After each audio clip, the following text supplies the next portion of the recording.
evening, everybody. This is a bit of a different one. I am currently stood.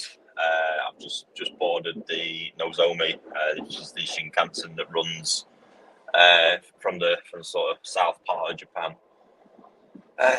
So I'm sort of cruising about 200 mile per hour at minutes. You see me shaking around a little bit, and certainly if I disappear, I've got Chris in the background to take over because I'm not sure where the tunnels are and whatnot. So I'm going to give it our best shot. It's 6 o'clock in the morning. I'm heading down to I forgot where I'm going now, Okayama, which is going to be the base for the sort of next week.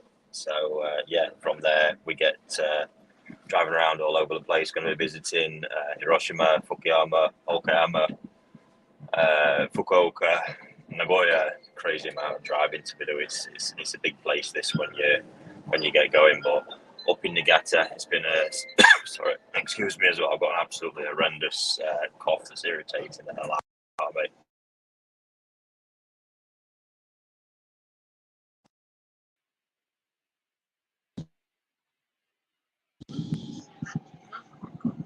Hey, buddy.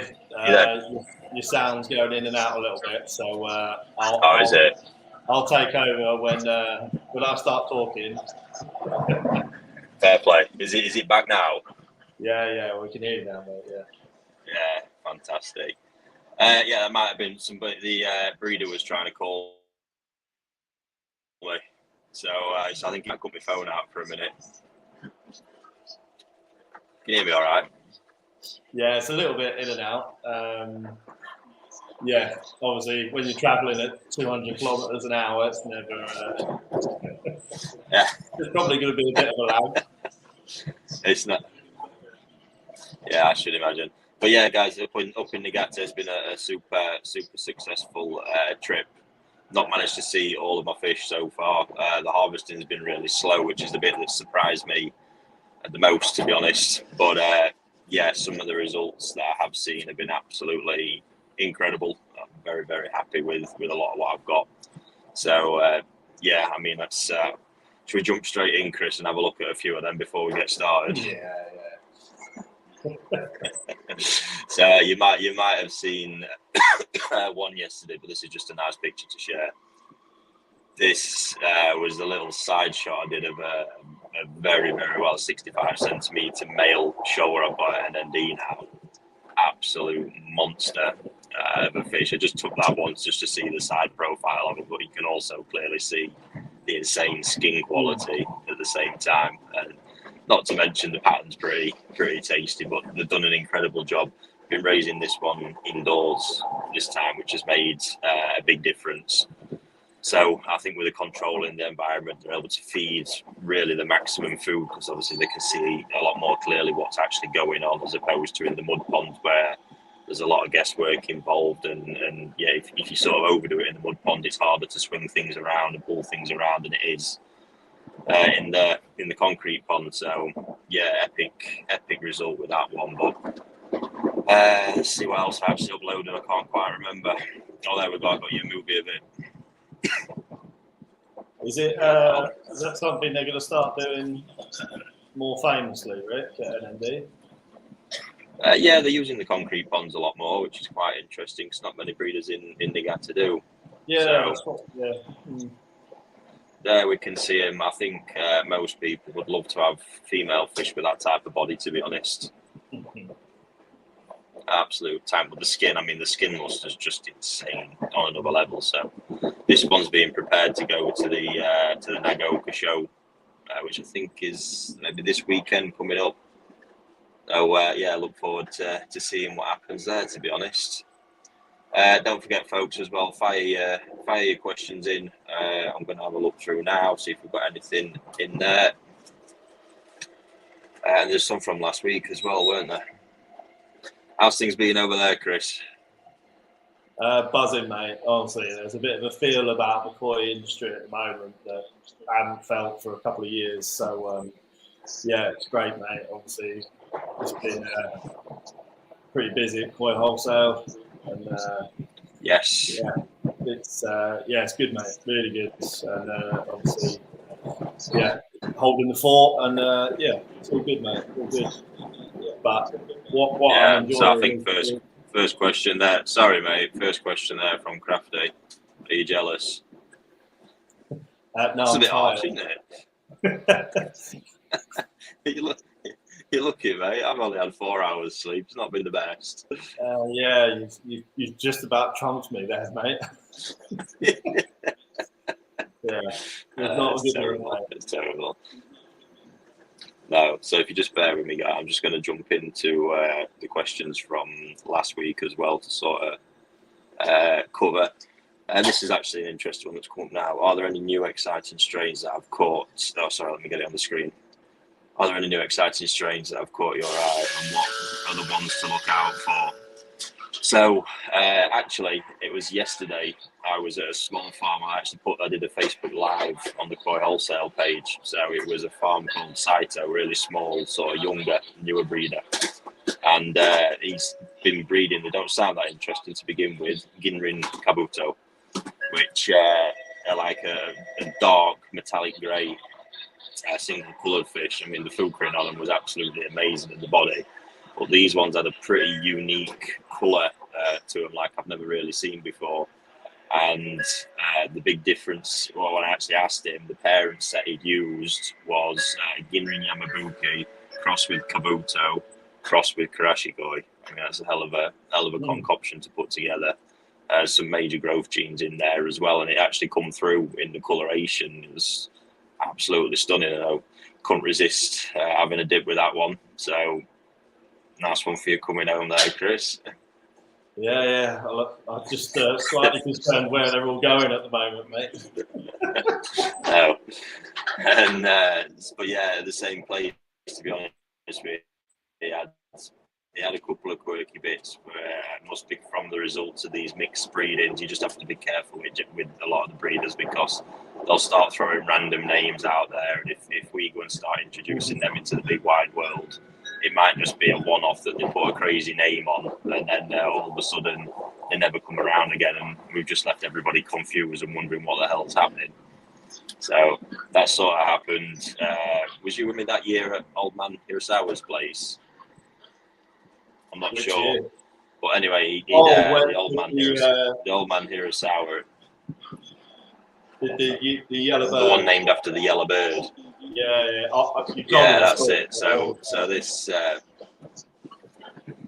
it looked to me like a Kogane Achiever. It could have been a Kiki Kuryu, to be honest with you, but they were stunning. And I pulled it up in bowl and asked him what it was, and he started really rambling Japanese words that I just couldn't pick up in the slightest. So in the end, I sort of writ it down as best I could and got some help. So the Japanese guy I know actually phoned him, and in the end, he was calling this fish an Uguisu Shigure, which it came from this little an Uguisu is this little Japanese bird. Looks like a finch, to be honest. That's got yellow chest and the grey colour to the rest of the body. So that was that. And I don't think I've ever seen another one at his place since, to be honest with you. However, they have now cropped up very similar looking fish at his younger son's place, Marihiro. But Marihiro is now calling them Kogane Ryu. So got nice rings to it. It's just at times, folks, we just got to leave it in Japan and not send everybody's heads spinning into free fall, to be honest with you. Just wild. So there we go. What we got here then? Is there a certain fish that you're keen to see the progress it's made? Yes, you've probably already seen it on my social media stuff. The Kindai shot. I did feature it last week actually. Absolutely epic result with that one. Come out at 70 cm with absolutely massive body, skin and Sumi transformations, all looking really, really good. Blown away with that one. And then there's a Sankey that I'm going to feature towards the end of the video, which is, I saw that a few days ago, and to be honest, I'd written it off in my head because it went into the mud ponds, struggling a little bit. And now it's come back out. Oh, wow. Just get ready for that one, folks. So, it's been nice. And now I'm heading down south. I've got quite a few fish. I've got 3 pieces at Dainichi Toyota. which were a massive investment for me at the time out of one of the auctions. One is a customer's fish already, and then 2 pretty epic showers. So yeah, quite keen to see what's going on there. Right, another question. What route does the plane take from Japan? I've got absolutely no idea with that one, to be honest with you. If anybody knows me, I stay well away from geography. In England, Chris knows full well down south is just one big area south of Retford. So yeah, everywhere down even south. Better. Yeah. Even better, our delivery driver, Pete, I'd no longer get involved in the route planning because I've absolutely smashed his head at times with what I've expected him to do. So, sorry, folks, probably Google will give you a better answer to that question. How's the Dainichi Kohaku looking, Chris? Insane. Absolutely insane. They're growing all right. Yeah, just a bit. Yeah, it's just it's a shame and not a shame. Obviously, it's good that you're in Japan, but the type of fish that they really would have sort of made you a bit proud that you've managed to get hold of them. To be honest with you, obviously, been in the trade quite a while. Yeah. And you don't come across fish like this at that size, that quality, that price very often. So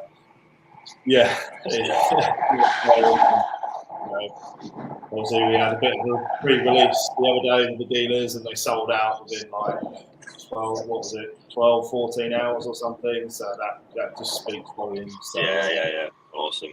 You're going to love them, mate. Awesome. Maybe a bit too much. Good.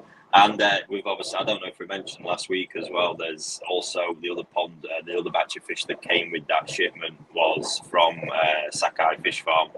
That being Sakai in Hiroshima, as I would call it, the true Sakai. I'm always cautious with that one because Sakai is quite a common name, and some breeders, some dealers use other breeders who are family name is Sakai and call them that. But in regards to koi farm names, when it's referred to properly, it should be meaning the one in Hiroshima is probably widely regarded as the biggest and best koi farm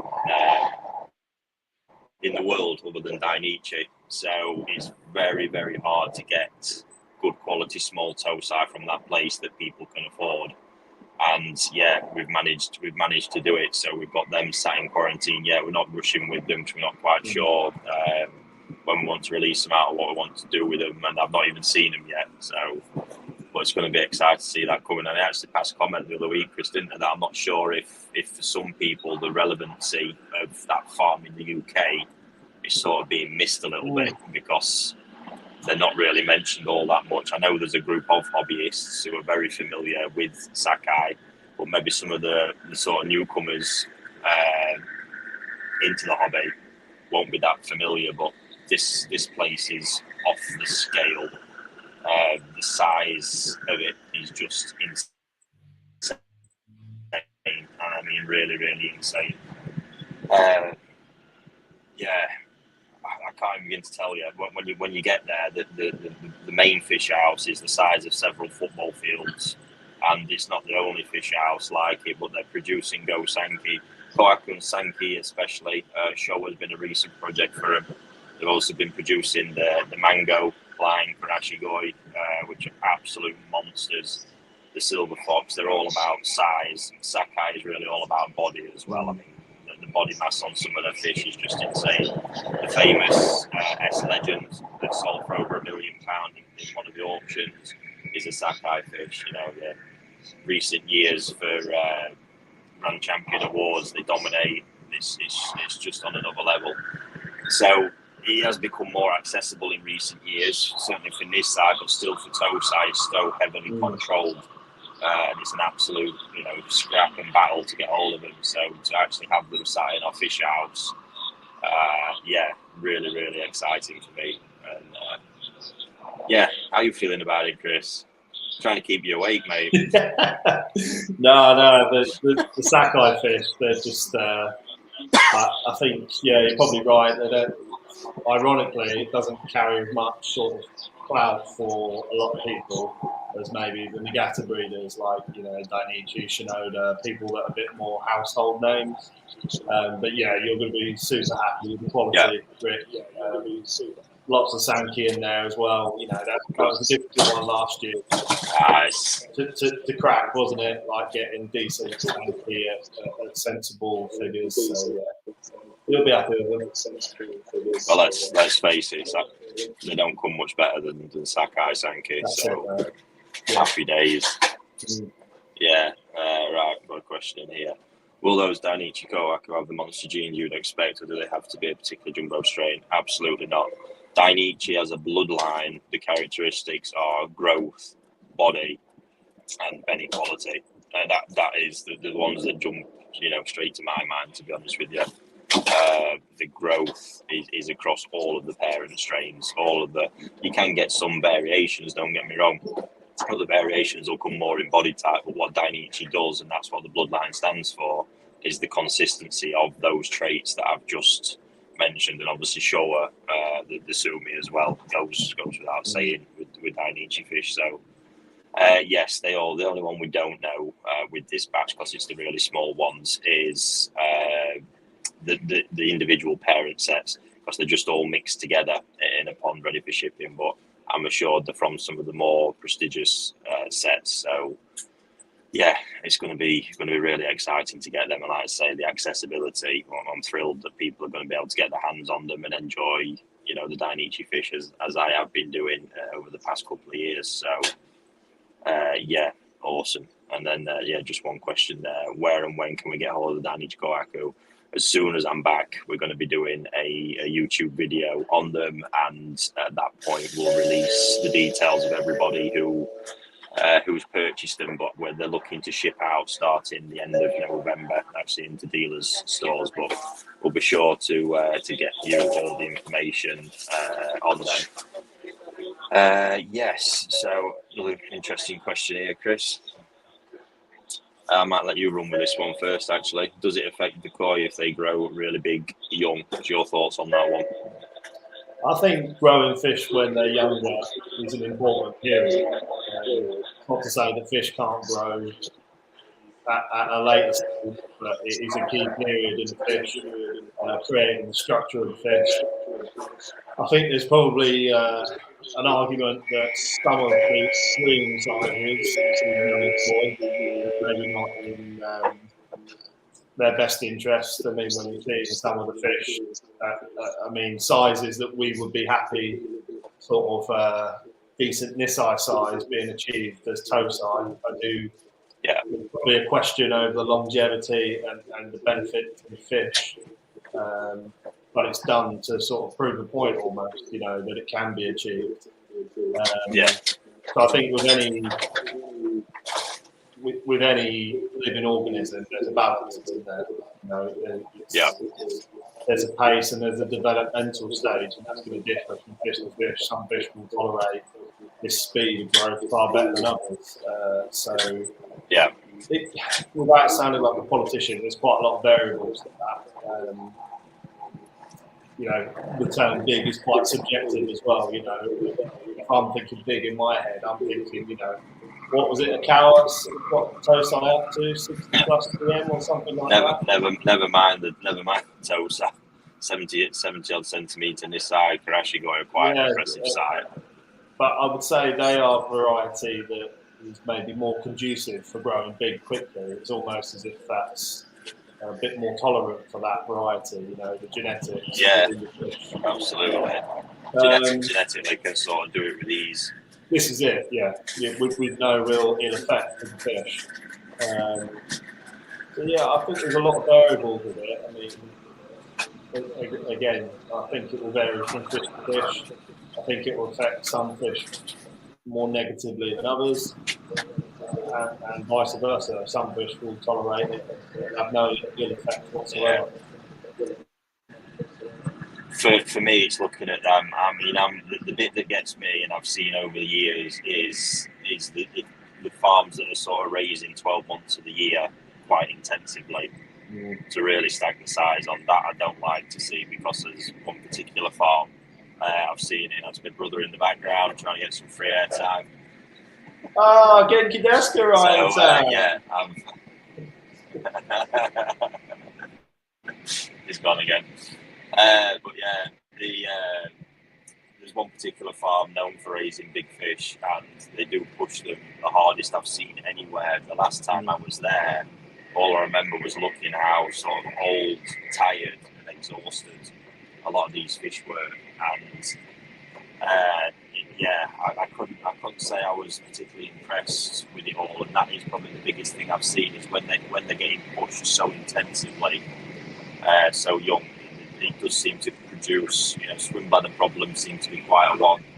Curvature of the spine seem quite a bit too much, but just a general aging of the fish much faster. I don't think it's very good for preserving skin quality over the long term. So in the summertime I like to push them to the maximum. I think that's important. But then, easing.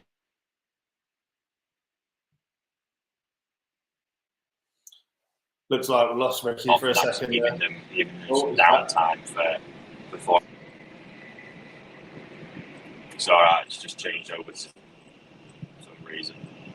But yeah, that's my thoughts on that one. So yeah, it can affect them. I've seen it for sure. But likewise, genetics plays its part. These big Karashigoi Akawa, for example, I don't think there's anything ever really going to affect them. That's just natural genetics. Absolutely, playing out at their best there without one. I can feel the speed we're travelling at right now. It's quite impressive. This with your face is going like that. These trains are unbelievable. They really are. Yeah, they're people have never been on one. It's an experience. Right, let's. When is the next ND Mud Pond event video coming out? Suspense is killing me. So I'm going to get all the footage sent off to the guys back home to get it all stitched together and sent out. I've done quick individual videos of everyone. I've just got to sort through and do all the admin to check who's who's to send them out to the right dealers. So bear with me, folks. But all I can say is rest assured the results have been absolutely incredible. Average size, there was a few below 40, but average was 40 to 45 cm. The fish now, I can't remember really seeing one that didn't look incredible value for money at this point. And it's insane what's been achieved there. A testament to the guys at ND, to be honest. So yeah, bear with us. We're going to get it all sorted out. It's just got quite an intense schedule. So as soon as possible, we'll get them updates out to you. I've not released anything yet because I just don't want to sort of throw half a brick and people not get the info that they want. So bear with us, and we'll keep you in the loop. And also getting busy planning the one for next year as well. The guys are up for it, so we've just got to sort out the timing and all them bits and bobs, get the fish sorted. But yeah, nice. It'd be nice to have a repeat one of that for sure. Let's see what else. We've got one more question on them, to be honest. We haven't got any updates on the Koi. When will they have finished QT of Koi Wholesale? When it's possible to pay for them growing on over the winter in Koi Wholesale? So growing on, no. Overwintering, which will obviously condition the fish. There is going to be an option which will be a chargeable service. So we'll get details out to the customers. That one, obviously, they've just been harvested. They're going to be shipping home some part in the sort of the late part of November, and getting quarantined. So I mean, we're going to be into December / early January before quarantine's finished anyway. But yeah, we'll get all the details out there. So don't worry about all that. Lee, evening, Lee. What do you think about Saito's Kohaku? It's one of my favourite things at that little farm, to be honest. The amazing thing there, obviously, if you saw the video, the farm is small. Yes, it is. But he has invested, I would say, most of the money he's been making back into parent fish. And it's what really impressed me about him when I first met him was he was so excited to show us the parent fish that he got, because he spent money at Dainichi.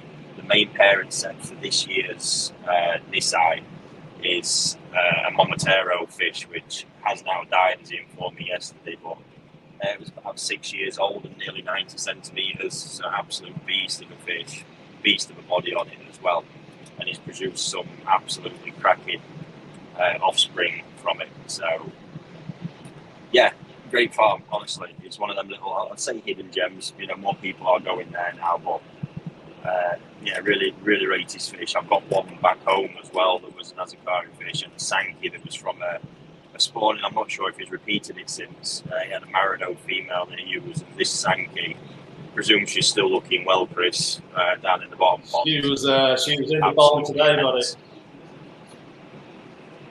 Oh, really? Yeah. Damn. Yeah, epic fish. So yes, Lee, I can really sort of highly recommend them one, mate. To be honest, just bear with me.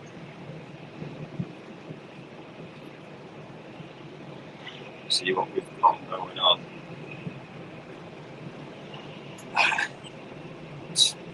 I'm just going to now, folks, to be honest, I'm finding this quite difficult rocking around and all over the place. So I think if I jump into this koi appreciation bit, if Chris is feeling like it, I'm going to let him ramble on for a little bit. But if not, we'll make this a shorter episode, to be honest. But yes, so Sankey, you may well have seen this, but this is, I think me and Chris hear this all the time, and it drives me crazy that people don't understand Sankey. They're not the most popular fish to sell.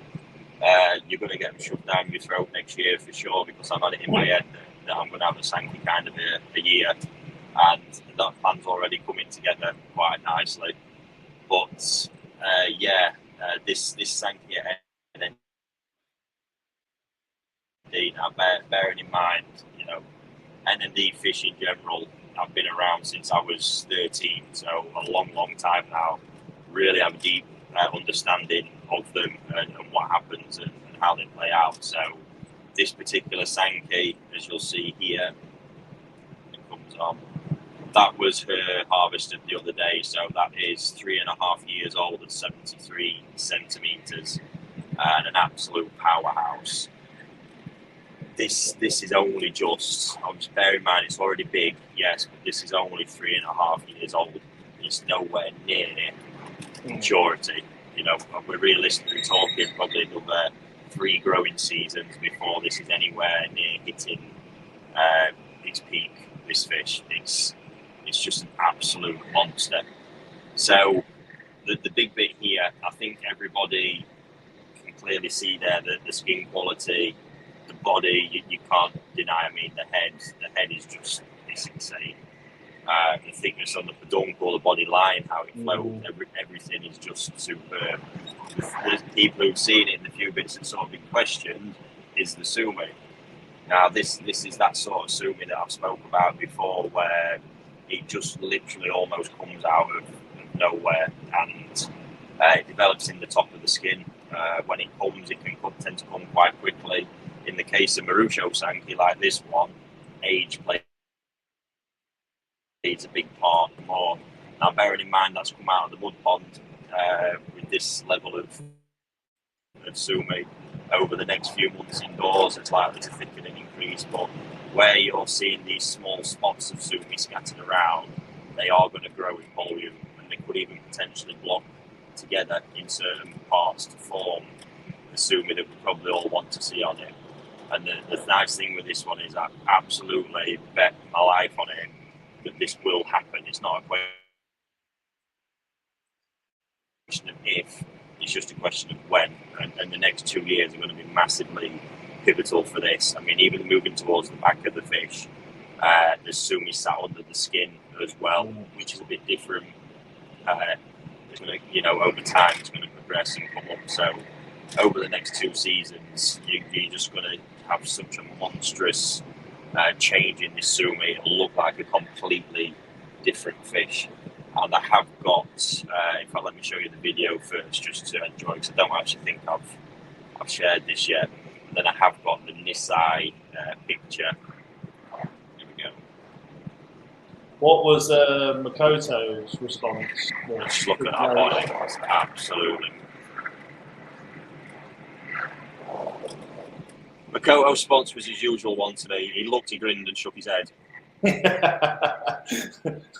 Shouldn't have sold it. And then just after that, I went and nabbed away one of his shearers. He was clearly trying his best to get me to steer me away from, to be honest. But yeah, you can see it there. I mean, the body on that is just mental, and that's again a typical thing with Marusho Sankey these days. He's got a collection in the pond at the NND fish house where one fish is at about 98 cm, the other one's at a metre. There's several others, at 90 and over in that pond. Kohaku as well, just doing an insane job. There's not too many farms that can boast about having fish like that swimming around, but just got it one more time for you there to enjoy. You really do get a sense of the size of it from that. Stunning fish. But yeah, so this one is in this side. I bought out one of their events off the photograph because it was during COVID times, and I think it's probably fair to say, and most people who saw it was in agreement, it's not a fish they would have gone for purely for the fact of how it was looking with the Sumi, to be honest. And for me, it was never a question of the Sumi being an issue because I know that it comes. So here's this side picture. You can see it there. You can see all the other qualities, the skin, the body, all of that's absolutely looking amazing. But it is the Sumi now. Those few bits were even already, enough to reaffirm to me that this would come and would come, considerably in scale compared to where it's at. It's just it's knowing it will come, but not knowing exactly where and when and exactly how it's going to look. That's not a picture I can completely paint in my head. But the thing with a fish like this is you're picking it up when it looks like this because the breeder can't stick a top price on it because there is a slight level of uncertainty and it's not that desirable because the desirable ones for people are the ones with more Sumi on. So you can get a fish like that when you understand them and pick it up for a nice price compared to what you would if it was looking even now how it looks and how it will look in 2 years' time. If it was like that in this side, it would have been a completely different story and I probably wouldn't have gone anywhere near the fish because even at that, it wasn't a cheap fish, don't mistake that, but it just didn't have the sort of finished fish koi tags on it. So to flip between them there, look, so that's a 2-year jump from picture to picture there. You can see exactly where that fish is headed. And just trust me on this one, folks. Hopefully, all being well. Like I say, it did actually nearly. I think it was last spring that put it into the mud pond early because it's not been. It wasn't doing too well in condition. It got harvested last year with a hell of a lot of pox on it, and they never really told me what the issue was. But I wasn't expecting to even see it all this autumn, and to see it and have her looking like that. Just amazing. So I just grabbed one more shot there when I was with Evo from Koi Partner, which I think gives some really epic perspective on the sort of size of the body there as well. You can sort of see the body height a little bit more from that side shot. But yeah, epic fish. And to be honest with you, the sort of parting bit from me is just a sort of a comment on NND really because I think it's probably a farm that it doesn't always translate back in the UK and Europe potentially, but Chris has been there and experienced it. I think when you do get to experience NND firsthand, you truly get to understand it. I mean, this is a big farm now. Just as I left, sort of taking in the amount of really high quality big fish. I'm talking, hundreds. Nisai, Sanzai, older, fishing 70, 80, 90 cm. It's just insane amounts of them of quality. And the varieties they're doing and the level they're doing them at now.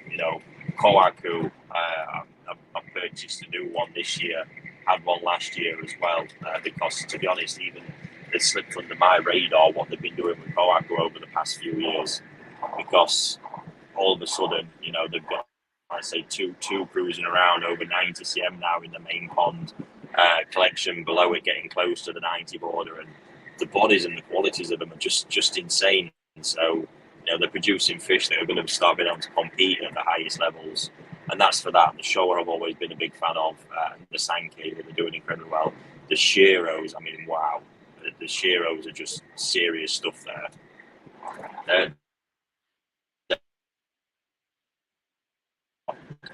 A lot of the Go Sankey, it's crazy, but they know how well they're doing with them. They're getting a lot of Koi show success with them as well. It's epic. So hats off to the guys, and what I'd say, folks, to be honest, look out for the fish a little bit more. Don't get masses in the UK. The past 2 years has been quite tough, but moving forward, I'm going to ensure there's a bigger selection of them available for people to get their hands on, because I can't rate the quality of them highly enough. And when you're there, the experience, the Azakari grow-on experience with them, as those who participate will see, and as I can vouch for, is one of the best in Japan. That I've seen firsthand the level of care that goes into looking after them in the summer, and they really sort of boss it and dominate. So that's sort of my parting notes on that one. I am going to check out now, guys, because like I say, it's quite difficult and tricky this, and it's gone quite smoothly. So we'll leave it there. If Chris wants to give another 10 minutes rambling on a bit, although I would say it might be wise for him to get off to bed, mate, to be honest. Don't worry about me, mate. I'll sleep when I'm dead. I'm literally off. So when I arrive in Oakham, I've got to pick up the rental car. Then I'm off to Taniguchi Koi Farm for the afternoon. Which that's not. I can't see it ending well. No.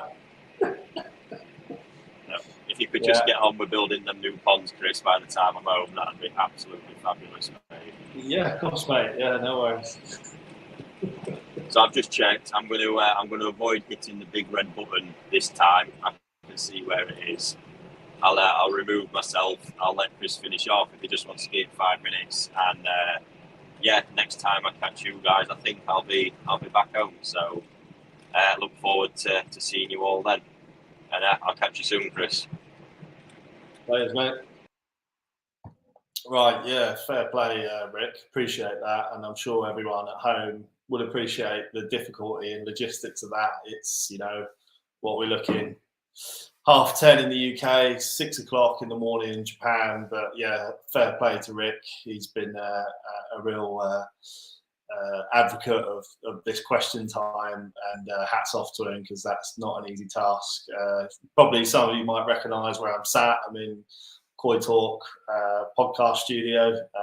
So yeah, it's a late night for everyone, but thank you for sticking with us. I was saying at the beginning of the show, the buzz at the moment, like getting back in Japan and having Rick and I chat literally every hour of the day, and it's great to get that buzz back. Seeing everyone on Facebook, loving all the footage, asking loads of questions, seeing fantastic fish.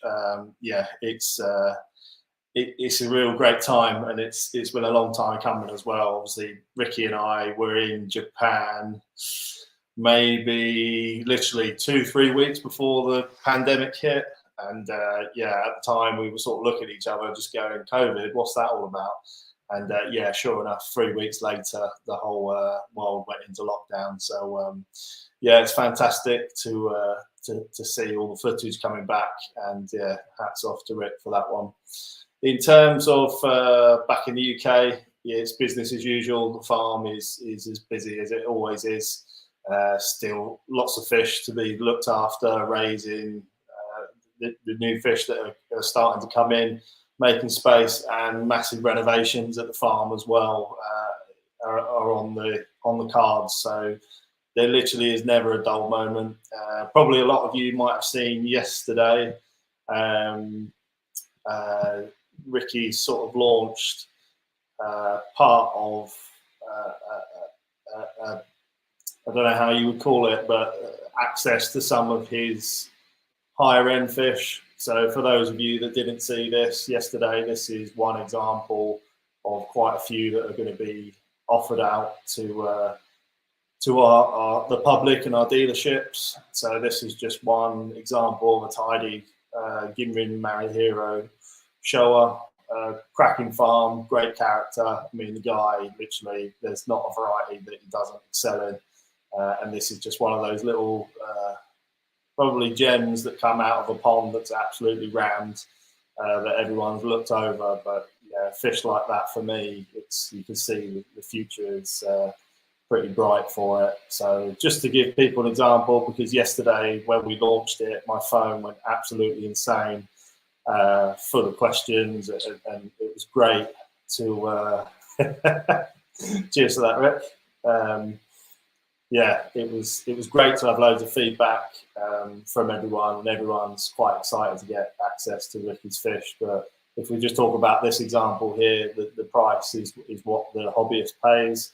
You can purchase it through a network of dealerships that we deal with, and that price also includes a raising fee at Ricky's farm in Retford. So this is the first of many that will be offered up over the coming weeks and months. And obviously, if this is a new venture for us, we deal with very high-end fish, and there is a demand for it. So you can either contact our dealerships, or you will see information on the Koi Wholesale page. So yeah, exciting times, and yeah, it's just great, really. It's a real privilege to be involved in the heart of the industry at the moment, and yeah, it's just, although obviously someone mentioned earlier, am I jealous? Yeah, of course. It's you really can't beat being in Japan, being in the heart of it. I know exactly where Ricky's staying, and yeah, it's a feeling like no other, especially when you're seeing the results that he's getting from fish that he hasn't seen for, up to 2.5 years in some cases. So yeah, it's great. It's really not that I ever lacked any passion for the industry, but it really has reignited something inside me. And yeah, just seeing the fish coming back to the UK now, and the standard, and just knowing what we can achieve, and all the plans we've got with Koi Wholesale, yeah, it's a really nice feeling at the moment. So I'm not going to keep everyone too much longer, because yeah, I'll probably bore everyone to death. But yeah, just want to say thanks for everyone. That's a great turnout given the time, and I know Ricky will be very much appreciative of it, because it's something that he's really a firm believer in. Once we start this is a journey that we want to keep going on, as with Koi Wholesale, with Koi Talk, getting information out there, making things accessible for everyone. And yeah, I'm sure he will echo what I'm saying, but thank you everyone for the support. It really is much appreciated. So I'm going to duck off. Having a 6-month-old baby and a 3-year-old really has taken its toll on me in the last 24 hours. So yeah, I'm going to duck out. Thanks everyone for listening, and yeah, Ricky will be on the next one in UK, so that'll be probably next Wednesday, 6 o'clock. I think he's back on Monday, so we'll probably be a bit jet lagged, but it'll be a bit more sensible time, and we've got some good podcasts coming up as well. So thanks very much, guys, and yeah, stay safe.